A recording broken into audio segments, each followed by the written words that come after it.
vote is going to be resoundingly supported. It only needs a 2/3 majority out of 193 members of the UN General Assembly. It's going to get maybe 140, 150. It's going to pass very easily. The Palestinians are moving a vote which would upgrade their status at the UN to what is called a non-member observer state. It would give them the same sort of rank as the Vatican.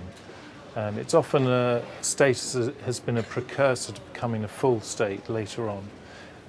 It automatically gives the Palestinians access to various UN agencies, including the International Criminal Court. You could say it's largely symbolic. I mean, they're not a full state, and the US will not support. Britain will very probably abstain, with a few other leading countries. But nonetheless, it's going to send a very, very strong signal to Israel and to the US that the rest of the world, or much of the rest of the world, really wants things to change in Palestine. This issue of the ICC and whether the Palestinians would prosecute is crucial. I mean, it's a no-go area for the Americans and for the Israelis. But it has to be said, the Palestinians have said we're not going to, on day 2 of becoming a non-member observer state, seek prosecutions at the ICC.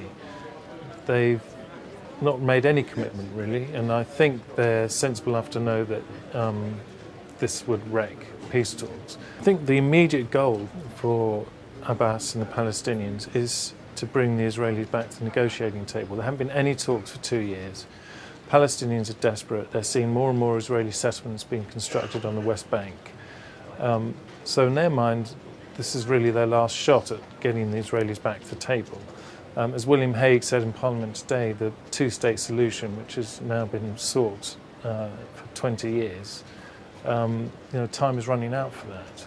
And I think there is just a possibility. Optimism's never been very well rewarded in the Middle East, but there is a possibility that Israel's position contains a bit of bluster, and that if Palestinians get their status, which they will, the Israelis could be given food for thought and we could see talks resume. But I have to stress that's just a possibility at the moment.